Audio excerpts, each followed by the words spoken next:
জানাজার সব প্রস্তুতি গ্রহণ করো, আমি নামাজ পড়িয়ে দিব, ইমামতি করব।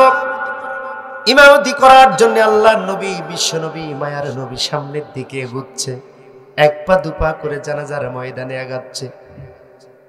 হযরতে ওমর রাদিয়াল্লাহু তাআলা আনহু বিশ্ব নবীর পাঞ্জাবি টেনে ধরেছে, ইয়া রাসূলুল্লাহ, ইয়া হাবিবাল্লাহ, ওগো আল্লাহর নবী, আপনি কি জানেন না এই দুনিয়ার জমিন আব্দুল্লাহ বিন উবাই আপনাকে কত কত মুসলমানদের বিরোধিতা করেছে, ইসলামী রাষ্ট্রের বিরোধিতা করেছে, তার হুকুমতের বিরোধিতা করেছে। ইয়া রাসূলুল্লাহ, আপনার পিছনে নামাজ পড়েছে, আমাদের সাথে নামাজ পড়েছে, কিন্তু ইয়া রাসূলুল্লাহ আল্লাহর জমিনটা কোরআন দিয়ে চলুক, ইসলামের হুকুম হাকাম এই জমিনে কায়েম হয়ে যাক, কোরআনটা পার্লামেন্টের সংবিধান হয়ে যাক। ইয়া রাসূলুল্লাহ, আব্দুল্লাহ বিন উবাই এই বিষয়টা চায় নাই, অতএব আপনি নবী হয়ে তার জানাজার ইমামতি আপনি করতে পারেন না। বলেন না আল্লাহু আকবার। আল্লাহর নবী বললেন, ও ওমর, আল্লাহ রাব্বুল আলামিন আমার কলিজাটা রহমত দিয়ে, বরকত দিয়ে, মায়া দিয়েছে, আমি তার দরখাস্ত মঞ্জুর না করে পারি নাই, আমি জানাজার ইমামতি করব, আমি জানাজা পড়াবো। আল্লাহ রাব্বুল আলামিন আসমান থেকে জিবরিল আমিনকে বললেন, জিবরিল যাও যাও, আমার হাবিবকে জানায় দাও, দুনিয়ার জমিনে যারা নামাজ পড়বে, দুনিয়ার জমিনে যারা রোজা থাকবে, দুনিয়ার জমিনে যারা হজ করবে, অন্যান্য আমল করবে রে জিবরিল, কিন্তু দুনিয়ার জমিনে কোরআনের আইন চাইবে না, ইসলামের আইন যারা চাইবে না, ইসলামী হুকুমত যারা পৃথিবীর জমিনে চাইবে না, ওরা যত বড় নামাজি হোক, যত বড় হাজী সাহেব হোক না কেন, আলহাজ হোক না কেন, যত বড় ধনী হোক না কেন, কাবা চত্বরের ভিতরেও যদি মারা যায়, ও জিবরিল আমার হাবিবকে যে তুমি জানায় দাও, ওই লোকের জানা যায় আপনি নবী কখনো দাঁড় হবেন না। আল্লাহু আকবার বলেন। আল্লাহর নবীকে জিবরিল এসে বললেন, ইয়া রাসূলুল্লাহ, আল্লাহ পাকের ওয়াদা, আপনি তার জন্য যতই দোয়া করেন না কেন, আব্দুল্লাহ বিন উবাইরের জানাজায় আপনি যত অংশগ্রহণ করেন না কেন, যতবার ইমামতি করেন না কেন, আল্লাহর কাছে যতবার মাগফিরাত কামনা করেন না কেন, আল্লাহ রাব্বুল আলামিন আপনার দোয়া আব্দুল্লাহ বিন উবাইরের উপরে কবুল করবে না। রব্বুল আলামিন বলে, ইস্তাগফির লাহুম আও লা তাস্তাগফির লাহুম, তাস্তাগফির লাহুম 70 মাররা। আল্লাহু আকবার। মিল খিয়া, হাদিসে কুদসি আল্লাহর নবী মুহাম্মদুর রাসূলুল্লাহ সাল্লাল্লাহু আলাইহি ওয়াসাল্লাম বলেছে, দুনিয়ার মানবতা, ও দুনিয়ার মানুষেরা একটু শোনো, ভালো করে মন দিয়ে শোনো, হাত্তা ইয়ালিজাল জামালু ফি সামিল খিয়াত, একটা সূচের ছিদ্র দিয়ে একটা উট যেমন প্রবেশ করা সম্ভব নয়, একটা সূচের ছিদ্র দিয়ে যখন একটা উট প্রবেশ করা সম্ভব নয়, সূচের ছিদ্র দিয়ে উট ঢুকবে? কথা কয় না কল্যাণপুরের মুসলমান? একটা সূচের পিছনে যে ছিদ্র আছে, যেটা দিয়ে সুতা ডুবানো হয়, ওই ছিদ্র দিয়ে একটা উট পার হওয়া সম্ভব। আল্লাহ রাব্বুল আলামিনের বিশ্বনবী এই উদাহরণটাই ব্যবহার করেছে। দুনিয়ার মানুষ, একটা সূচের ছিদ্র দিয়ে একটা উট প্রবেশ করা যেমন অসম্ভব, দুনিয়ার জমিনে যারা মুনাফিক থাকবে, যারা ইসলামের বিরোধিতা করবে, ইসলামকে যারা রাষ্ট্র ক্ষমতায় দেখতে চাইবে না, কোরআনকে যারা সংবিধান হিসেবে গ্রহণ করতে চাইবে না, রে মুসলমান, তোমাদের বিরুদ্ধে আল্লাহ রাব্বুল আলামিন বলেছে, হাত্তা ইয়ালিজাল জামালু ফি সামিল খিয়াত, উট যেমন সূচের ছিদ্র দিয়ে প্রবেশ করা অসম্ভব, এই মুনাফিকরাও যারা কোরআনের আইন চায় না, এদেরকেও জান্নাতে প্রবেশ করা অসম্ভব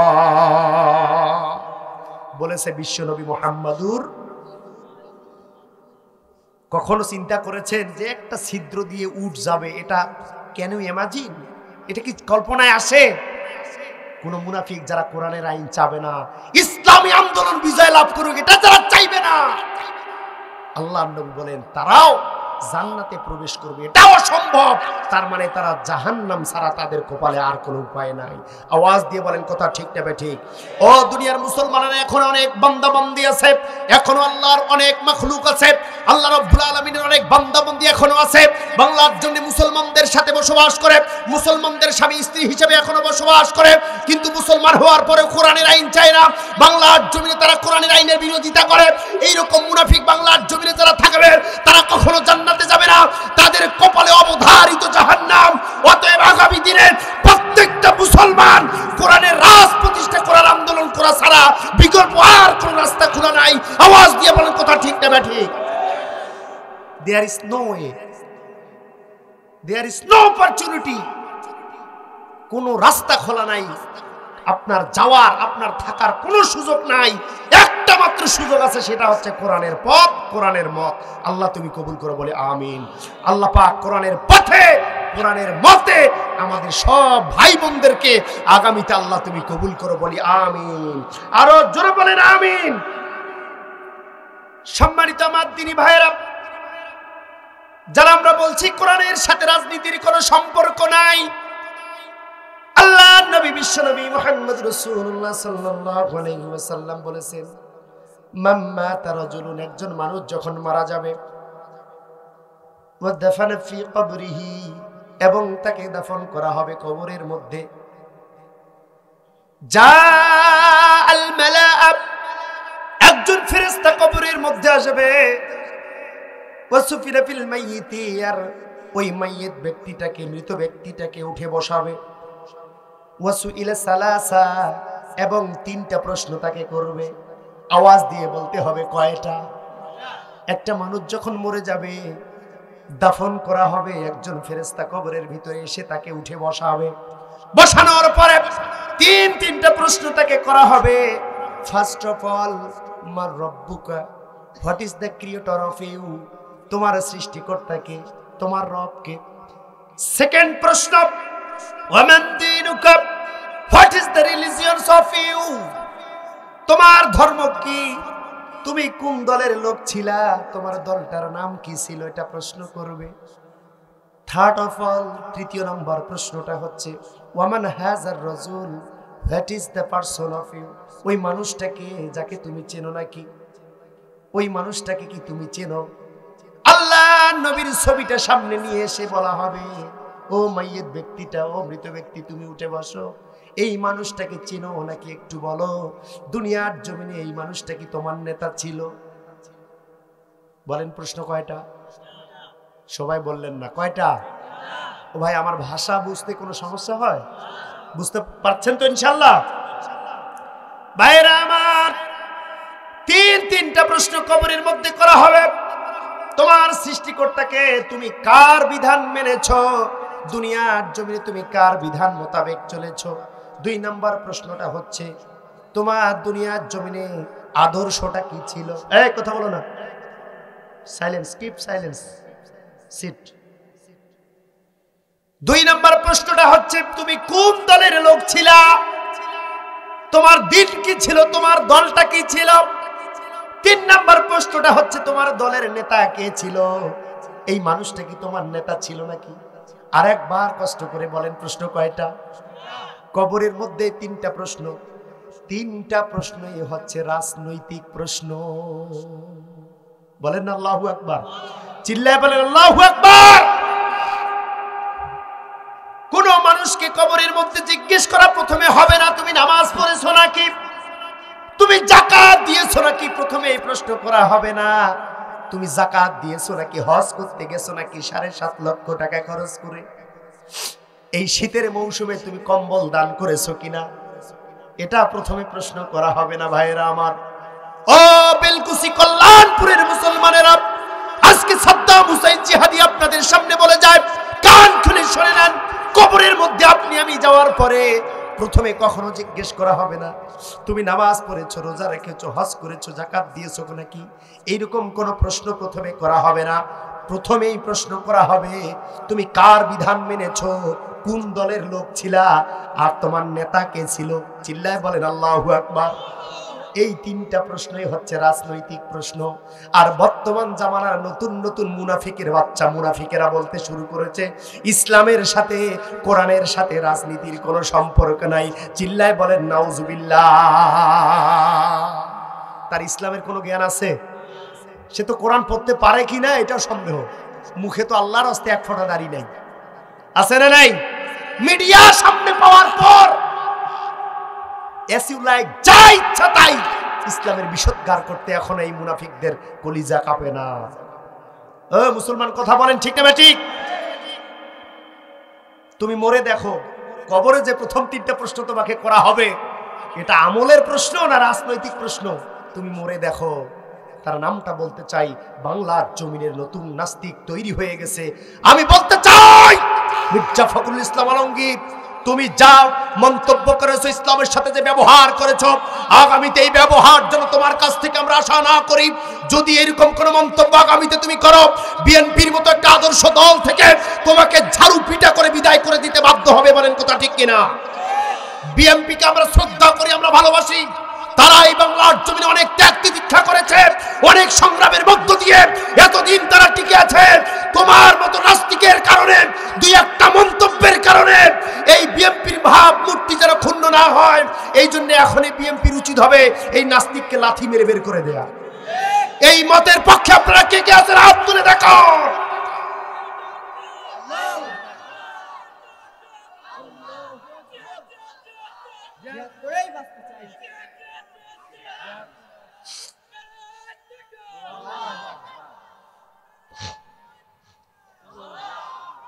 আওয়াজ দিয়ে বলেন আলহামদুলিল্লাহ। বাংলার জমিনে নতুন কোন মুনাফিকের জায়গা আমরা হতে দেব না ইনশাআল্লাহ। আরো জোরে বলেন ইনশাআল্লাহ। শহীদ প্রেসিডেন্ট জিয়াউর রহমান ইসলামের জন্য অনেক কাজ করে গেছে। তার উদারতা, তার কাজ মুসলমান জাতি কখনো ভুলবে না, ঠিক কিনা? কিন্তু এরকম একটা আদর্শিক দলের তুমি ঊর্ধ্বতন কর্মকর্তা হয়ে কিভাবে ইসলামের বিষোদ্গার করতে পারলা?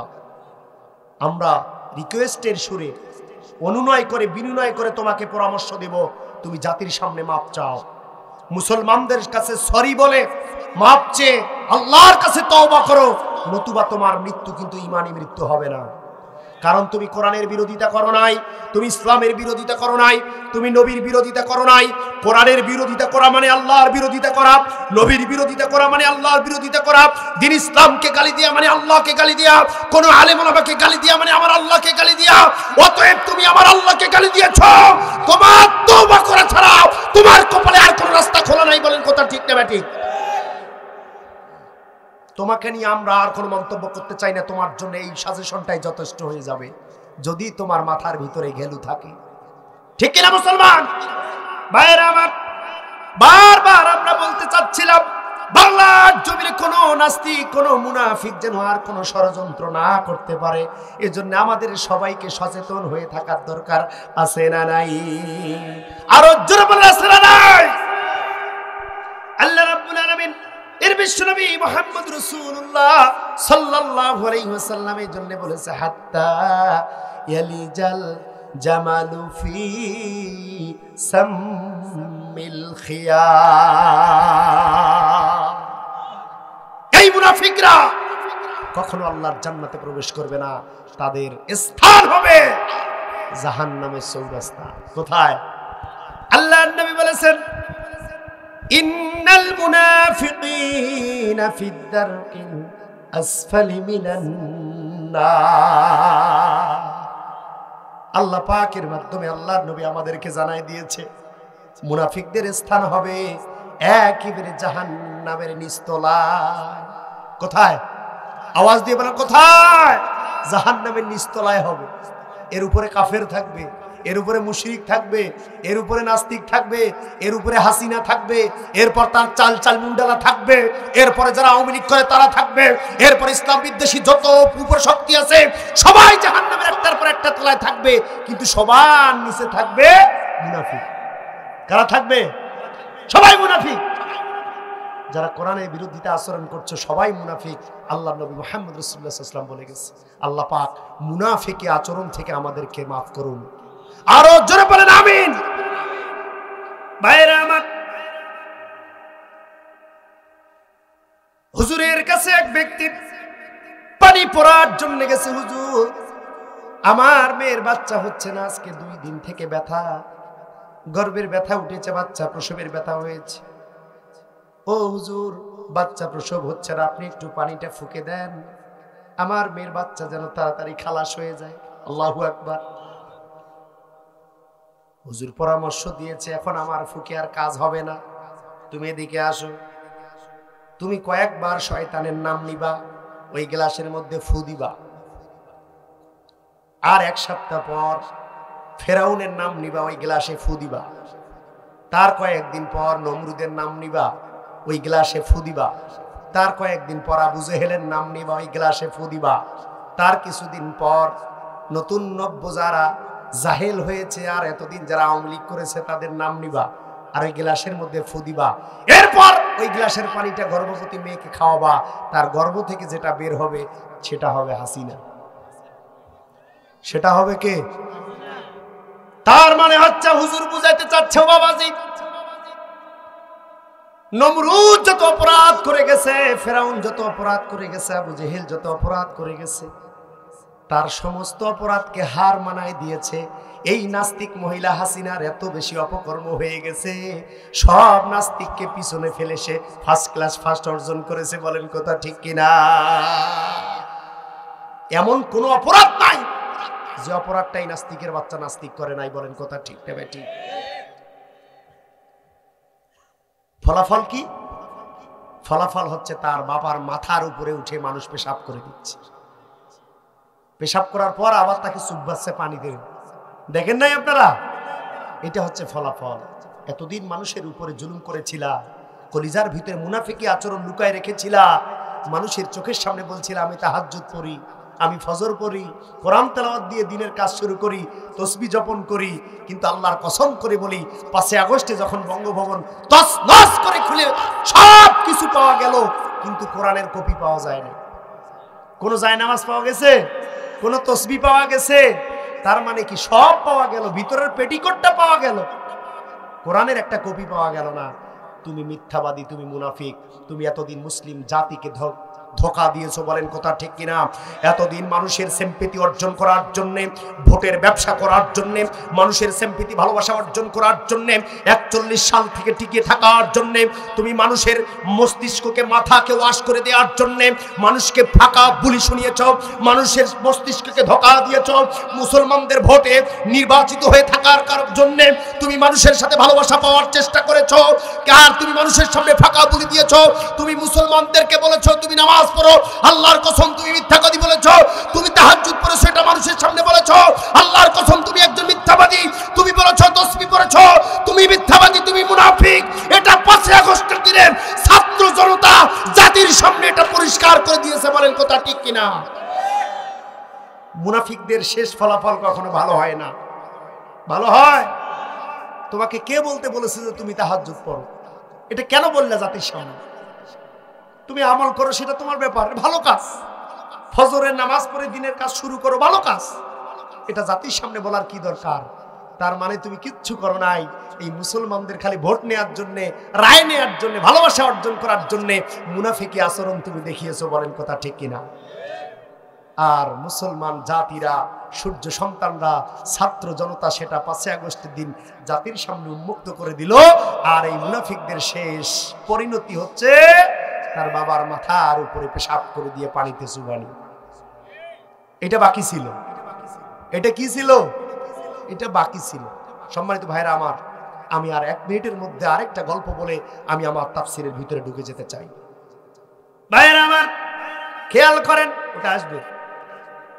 আল্লাহ নবী মুহাম্মদ রাসূলুল্লাহ সাল্লাল্লাহু আলাইহি ওয়াসাল্লামের একজন পাগল, নাম হচ্ছে ইমাম গাজ্জালী রাহিমাহুল্লাহ। কি নাম? ইমাম গাজ্জালী রাহিমাহুল্লাহ। তার একজন শাগিরিদ বলেছে, এক কবিরাজ ওষুধ খোঁজার জন্য বনে গেছে, ঝাড় জঙ্গল থেকে তারা ওষুধ সংগ্রহ করে তেল ভাজে আর ওষুধ তৈরি করে এটা মানুষকে দেয়। এইরকম কবিরাজ আগে ছিল কি ছিল না? আওয়াজ দিতে হবে, ছিল কি ছিল না? ছিল। এরকম কোনো ক্লিনিক মেডিকেল ছিল না, কিন্তু কবিরাজ আর হাকিম ছিল। ছিল না? এই কবিরাজ বনের ভিতরে গেছে, খুঁজতে খুঁজতে খুঁজতে একটা মাথার কঙ্কাল পেয়েছে, মাথার কঙ্কাল খুলি, ওটা নিয়ে এসে আবিষ্কার করে, কথা বললে একটু দেখেন, ওই মাথাটা ধোয়া মুছা করে বারবার কবিরাজ ওই কঙ্কাল মাথাটার দিকে তাকাচ্ছে আর বলতেছে এর সাথে অনেক কিছু হয়েছে, আরো কিছু হওয়ার বাকি আছে। কঙ্কালটা দেখে কি বলছে কবিরাজ, যে এর সাথে অনেক কিছু হয়েছে আর কিছু হওয়ার বাকি আছে। এটা সে আবিষ্কার করল, বাড়িতে এনে ঘরের মধ্যে লটকা রাখছে। ওই ঘরের মধ্যে বাচ্চা কাচ্চা কেউ ভয়ে ঢুকে না, কারণ কঙ্কাল। কি আছে ঘরে? কঙ্কাল। স্ত্রীও ঢুকে না, স্ত্রীও বলো বাবা কি টাঙ্গায় রাখছে একটা মানুষের মাথার খুলি, ভয়ে ঢুকে না। কয়েকদিন থেকে লটকে আছে। কোনো এক সুযোগে কবিরাজ বাজারে গেছে, এখন বউ ভাবছে এই মাথাটার জন্য সন্তান বাচ্চা কাচ্চা কেউ ভয়ে এই ঘরটা ঢুকতে পারে না, দেখি তো ওটা কি। পাড়াইছে, পাড়ার পরে ওটা একেবারে মাইরে গুঁড়া করে ফেলছে, গুঁড়া করে ফেলে গুঁড়াটা দিয়ে দাঁত মারছে। আর যেটা গুঁড়া হয় নাই ওটা নিয়ে যেই জায়গায় ময়লা আবর্জনা আমার মায়েরা বোনেরা ফেলে, উচ্ছিষ্ট অংশ তরকারির, সেই জায়গাতে ওই বাকিটা ফালাই দিছে। বাজার থেকে কবিরাজ আসছে, এসে দেখে কি ব্যাপার, মাথা নাই। সব জায়গায় খুঁজে দেখে মাথা নাই, মাথার খুলি নাই, নাই নাই নাই নাই। খুঁজতে খুঁজতে সারা বাড়ি তছনছ, নাই নাই নাই নাই নাই। খুঁজতে খুঁজতে যায় দেখে ওই ময়লা আবর্জনার স্তূপের উপরে ওই মাথার খুলি একেবারে নাজুক অবস্থায় পড়ে আছে। কবিরাজ বলছে ও হো, এইটাই হওয়ার বাকি ছিল। কি বলছে? এইটাই হওয়ার বাকি ছিল। ভাইরা আমার, শেখ মুজিবুর রহমান বাংলাদেশে আলেমদের নির্বাচনী ক্ষমতা কেড়ে নেওয়ার চেষ্টা করেছিল, বাংলাদেশে যেন আলেমরা মাথা আচারা না দেয়, এই জন্য তাদের নাগরিকত্ব ক্যান্সেল করার চেষ্টা করেছিল শেখ মুজিবুর রহমান। এইরকম অন্যায় করার কারণে আল্লাহ রাব্বুল আলামিন তার প্রাপ্য পাওনা পাইয়ে দিয়েছিল। মানুষে তার কাছের মানুষদের বুলেটের আঘাতে তাকে ছিন্ন ভিন্ন করে দেওয়া হয়েছিল। আর তার মেয়ে বাংলার জমিনে মানুষের উপরে আরো নতুন ভাবে টর্চার করা শুরু করে দিয়েছিল। তার বাকি পাওনাটা, তার অত্যাচারের শেষ পাওনাটা 5 আগস্টে ছাত্র জনতা তার মাথার উপরে পেশাব করে দিয়ে এই বাকি পাওনাটা চুকায় দিয়েছে। বলেন কথা ঠিক কিনা? যেটা পাওয়ার বাকি ছিল সেটা, আর একটা বাকি ছিল ধানমন্ডির 32 নম্বর বাড়ি, ঠিক না ঠিক? যেই বাড়ির থেকে মুসলমানদের বিরুদ্ধে ষড়যন্ত্র আসতো, যেই বাড়ির ভিতরে মুসলমানদেরকে দবানোর জন্য যত ষড়যন্ত্র এখান থেকে পাস হতো, ওই বাড়ির থেকে মুসলমান বিরোধী, ইমান বিরোধী, ইসলামকে বিদ্বেষী যত টেন্ডার, যত চিন্তা চেতনা এই ধানমন্ডির 32 নম্বর বাড়ির থেকে পাস হয়ে যেত। কোন ইমামকে, কোন আলেমকে আগামী সপ্তাহে ফাঁসির মঞ্চে ঝুলাতে হবে, এই সিদ্ধান্তটা ধানমন্ডির 32 নম্বর বাড়িতে করা হয়েছিল। আল্লাহ পাক বলছে এই 32 নম্বর বাড়ি আর থোয়া যাবে না। ছাত্র জনতার আবার এই বৈষম্য বিরোধী ছাত্রদের আঘাতে এই 32 নম্বর ধানমন্ডির বাড়ি চূর্ণ বিচূর্ণ করে আল্লাহ পাক দেখিয়ে দিয়েছে মুসলমানদের সাথে মুনাফিকি করলে কি আচরণ হয়, কি পরিণতি হয়, এটা আল্লাহ পাক আমাদেরকে আবার দেখিয়ে দিল। বলেন কথা ঠিক কিনা? অতএব যুগে যুগে ইসলামকে দাবানোর যত ষড়যন্ত্র করবা, ইসলামের কোনোই ক্ষতি হবে না, তুমি দুনিয়ার জমিন থেকে নিশ্চিহ্ন হয়ে যাবা। বলেন কথা ঠিক কিনা? ইসলামের কিছুই হবে না। আমরা আগেও যা ছিলাম এখনো আছি, আগামীতে আল্লাহ চায় আরো ভালো থাকবো। বলেন কথা ঠিক না বেঠিক? বলেন আল্লামা সাইদি মরে যাওয়ার পর সম্মান কমেছে না বেড়েছে? তারা চেয়েছে তাকে দাবানোর, আর আল্লাহ পাক প্রত্যেকটা পৃথিবীর মানুষের কলিজার ভিতরে আল্লামা সাইদিকে ডুবাই দিয়েছে। বলেন ঠিক না বেঠিক? তারা চেয়েছে নিষিদ্ধ, আল্লাহ চেয়েছে প্রসিদ্ধ। সুবহানাল্লাহ বলবেন না? তারা কি চাইছে? নিষিদ্ধ, আর আল্লাহ কি চাইছে? প্রসিদ্ধ। তোমরা নিষিদ্ধ করবা, নিষিদ্ধ কথা ইসলামের কোন ডায়েরিতে লেখা নাই। ইসলামকে আমি আল্লাহ প্রসিদ্ধ করে দেব, এস্টাবলিশড করে দেব, ডে বাই ডে ইনক্রিজিং, আমি এটাকে বৃদ্ধি করে দেব, শাখা প্রশাখা। বাংলার জমিন শুধু নয়, সারা বিশ্বের এমন কোন ঘর থাকবে না যেখানে ইসলামের দাওয়াত পৌঁছে যাবে না। বলেন কথা ঠিক না বেঠিক? আমাদের কোনো লস নাই, আমাদের কোনো হার নাই, লা তাহজান লা তাখাফ, কোনো দুশ্চিন্তা নাই, কিচ্ছু নাই। আমরা মরলে শহীদ, বাঁচলে, আরো জোরে বলেন, মরলে শহীদ, বাঁচলে মরতেই হবে যখন, শহীদি মরণ দিও আমাকে। বলেন আমিন। মরতেই হবে যখন, শহীদি মরণ দিও আমাকে। শাহাদাত জানি শুধুই জীবন, সে জীবন দিও আমাকে। মরতেই হবে যখন, শহীদি মরণ দিও আমাকে। আল্লাহুম্মা আমিন। আরো জোরে বলেন আল্লাহুম্মা আমিন। সম্মানিত ভাইরা আমার, বাংলার জমিনে আমরা কেউ মুনাফিক হতে চাই? কোন মুনাফিক আচরণের মানুষকে আশ্রয় প্রশ্রয় দিতে চাই? আগামীতে কোন মুনাফিককে দলে নিতে চাই? আল্লাহ রাব্বুল আলামিন বলেছেন, ওয়া মা লিয-যালিমিনা মিন আনসার।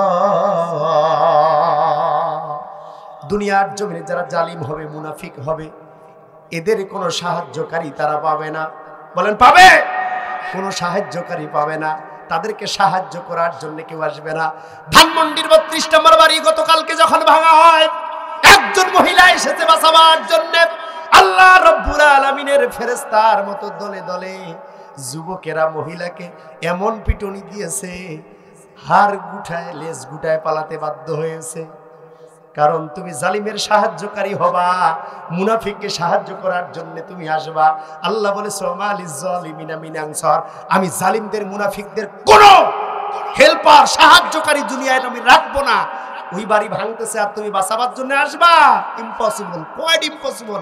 আউট ফ্রম হিয়ার, এখান থেকে চলে যাও। ওই ৩২ নম্বর ওই জালিম ওই মুনাফিকের বাড়িটা ভালো করে নিশ্চিহ্ন করার সুযোগ দাও। বলেন না সুবহানাল্লাহ? আরো জোরে বলেন সুবহানাল্লাহ। আমার দিনী ভাইরা, কোরআনুল কারীমে ৩২ নম্বর বাড়ি ভাঙার কথা আছে? নাই। আর কোরআন নাযিল হয়েছে ১৫০০ বছর আগে, আর ধানমন্ডির ৩২ বাড়িতে এই কিছুদিন। কোরআনে এই কথা থাকার কথা? ভাইরা আমার, আল্লাহ রাব্বুল আলামিন ভালো করে জানে একটা বাড়ি হবে বাংলার জমিনে ধানমন্ডিতে। সেখানে বসে নাস্তিক বঙ্গবন্ধু আর তার মেয়ে লেডি ফেরাউন, যার নাম হচ্ছে হাসিনা, আর তার দোসরেরা, তার ৫ গোলামেরা ওই জায়গায় বসে বসে ইসলামের বিরোধিতা করবা। এটা আমি আল্লাহ ভালো করে জানি। আর জানি বাদে এইরকম একটা নির্দেশনা আমি ১৫০০ বছর আগে সবার জন্য আমি নাজিল করে দিয়েছি। বলেন আল্লাহু আকবার।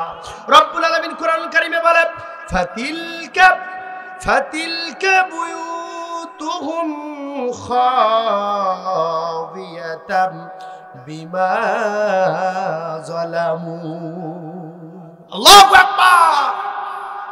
যেই জায়গার ভিতরে ইসলাম বিদ্বেষী চক্রান্ত হয়, যেই জায়গা থেকে মুনাফিকি আচরণ প্রকাশ পাবে, মুসলমানদেরকে দাবানোর ক্ষেত্রে যেই জায়গা থেকে ওই আইডিয়াটা আসবে, খাবিয়াতাম বিমা যালামু, আমি আল্লাহ রাব্বুল আলামিন ওই জায়গাটাকে বিরান ভূমি বানায় দেব। বলি আল্লাহু আকবার। ওটাকে আমি উজাড় গৃহ বানাবো, ওটাকে বিরান ভূমি বানাবো। বলেন তো ঘোষণাটা কার? কোরআন সাক্ষী।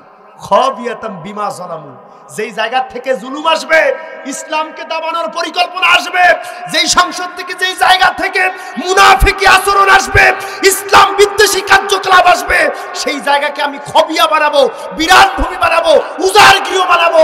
তার মানে বুলডোজার দিয়ে ওই বাড়িকে আমি তছনছ করে দেব। আওয়াজ দিয়ে বলেন আল্লাহু আকবার। কে বলছে ধানমন্ডি ৩২ কথা কোরআনে নাই? আপনি খুঁজে নেন। আল্লাহ ১৫০০ বছর আগে ঘোষণা দিয়েই দিয়েছে। আর এটা একটার পর একটা, একটার পর একটা তসবির দানার ন্যায় এই জমিনে বাস্তবায়িত হবে। বলেন কথা ঠিক না ব্যাঠিক? আল্লাহ পাক আমাদের সকলকে সহি বুঝদান করুন, বলি আমিন। আমার দিনী ভাইরা, এই জন্য কোনো কারণে আপনি বাঁচেন আর মরেন কোনো যায় আসে না, কিন্তু যতক্ষণ জীবন থাকবে ততক্ষণ মুনাফিকি আচরণ যেন আমাদের ভিতরে না ঢোকে, মুনাফিকের কোন চরিত্র যেন আমাদের ভিতরে না ঢোকে। আল্লাহ নবী বলেছেন, দুনিয়ার মানুষেরা রে, কিয়ামতের ময়দানে সবচেয়ে বেশি লজ্জিত হবে মুনাফিকেরা। দুনিয়ার জমিনে আমি যত নির্যাতিত হয়েছি, আমি যত কষ্ট পেয়েছি, সব মুনাফিকদের জন্য। আমার সাথে আমার সাহাবীরা নামাজ পড়েছে, কিন্তু মুনাফিকি আচরণ করার কারণে আমি আল্লাহর নবী মুহাম্মদ রাসূলুল্লাহ সাল্লাল্লাহু আলাইহি সাল্লাম আমার গা থেকে রক্ত ঝরেছে মুনাফিকের জন্য। আমার মাথার হেলমেট ঢুকে মাথার ভিতরে ঢুকে গেছে, এটাও মুনাফিকদের জন্য। আমি আল্লাহর নবীর গায়ের রক্ত তায়েফের জমিনে পড়েছে, তাও মুনাফিকদের জন্য। আমি অনেক যুদ্ধে কাফেরদের তীরের আঘাত খেয়েছি, বুলেটের আঘাত খেয়েছি, তাও মুনাফিকদের জন্য। বাংলার জমিনে এখনো কোরআনের রাজ প্রতিষ্ঠা হয় না একদল মুনাফিকদের জন্য। কথা বুঝে না? আরো জোরে বলেন ঠিক না ঠিক? বাংলার জমিনে কোরআনের বিরোধিতা করে একদল মুনাফিক, বাংলার জমিনে কোরআনের রাজ প্রতিষ্ঠা করার বিরুদ্ধে কাজ করে একদল মুনাফিক। এই মুনাফিকদেরকে যদি দাবাতে পারি, এই মুনাফিকদেরকে যদি আগামীতে চিনতে পারি, এই মুনাফিকদের যদি আগামীতে আমরা দাঁত ভাঙা জবাব দিতে পারি, আল্লাহ রাব্বুল আলামিন তাদেরকে নিশ্চিহ্ন করার পর এই জমিনটা কোরআনুল কারীমের হাতে তুলে দিবে। আল্লাহ তুমি কবুল করো, বলি আমিন। আরো জোরে বলেন আমিন। সম্মানিত ভাইরা আমার, বলছিলাম কবরের মধ্যে যে তিনটা প্রশ্ন করা হবে, আমলের প্রশ্ন না রাজনৈতিক প্রশ্ন? কথা বলে না। আর এতক্ষণ থেকে জাতিকে কি বুঝাইলাম? কবরে যে তিনটা প্রশ্ন করা হবে, এই তিনটা প্রশ্ন আমলের না রাজনৈতিক? রাজনৈতিক প্রশ্ন করা হবে ভাইয়েরা আমার। অতএব দুনিয়ার জমিনে যদি কোরআনের রাজনীতি আপনি না করেন, ওই তিনটা রাজনৈতিক প্রশ্নের উত্তর কি আপনি দিতে পারবেন? হায়হাতা হায়হাতা লিমা তুআদুন। আল্লাহ পাক বলছেন, সেই দিন আমি আল্লাহ রাব্বুল আলামিন তাদের কাছ থেকে যে ওয়াদা নিয়েছি, তাদের কাছ থেকে যে কমিটমেন্ট নিয়েছি, তারা সেই দিন ভুলে যাবে আর আফসোস করবে, হায়হাতা হায়হাতা বলবে, ইয়া লাইতানি, আমার কি হলো কি হলো। আমি আল্লাহর বিধান মানি নাই, কোরআনের রাজ প্রতিষ্ঠার কাজ করি নাই, আমি ওই নবীর দল করি নাই, যার আদর্শ আমি মানি নাই। আমি আদর্শ মেনেছি শেখ মুজিবের, আমি আদর্শ মেনেছি শহীদ প্রেসিডেন্ট জিয়াউর রহমানের, আমি আদর্শ মেনেছি হুসাইন মোহাম্মদ এরশাদের, আমি আদর্শ মেনেছি অনেক ল্যাংটা বাবার, খাজা বাবার। আছে না নাই? একটা বারের জন্য এই কোরআনের দলটা যদি বাংলার জমিনে আমি করতে পারতাম, আমি যদি এই নবীর দলটা করতে পারতাম, আমার কপালটা আজকে, আমার কিসমতটা আজকে খুলে যেত। আল্লাহর এই ফেরেশতার তিনটা প্রশ্নের উত্তর আমার জবান থেকে বের হয়ে যেত। আল্লাহ সেই তিনটা প্রশ্নের জবাব আমাদের জবান থেকে সঠিকভাবে যেন বের হয়, আল্লাহ তুমি সেই সুযোগ দাও। সুযোগ আল্লাহ দিবে কখন? যখন। ঠিক না? দল করবেন না আর প্রশ্নের উত্তর দিতে পারবেন? বলেন পারবেন? প্রশ্নের উত্তর দিতে হলে ওই তিনটা প্রশ্নের উত্তরের জন্য এই বাংলার জমিনে যে দল কাজ করে, সেই কোরআনের দলে থাকার দরকার আছে না নাই? এই দল করার দরকার আছে না নাই? আগামীতে কারা কোরআনুল কারীমের পিছনে থাকে আল্লাহর জমিনে আল্লাহর দ্বীন কায়েম করার জন্য, ইনিল হুকমু ইল্লা লিল্লাহ আলা লাহুল খালকু ওয়াল আমরু, আল্লাহর জমিনে আল্লাহর রাজ প্রতিষ্ঠা করার আন্দোলনে আগামীতে আমরা কারা কারা থাকবো, এই কোরআনটাকে পার্লামেন্টের সংবিধান বানানোর জন্য কারা কারা আমরা থাকবো, আল্লাহকে দুহাত তুলে দেখায় দাও।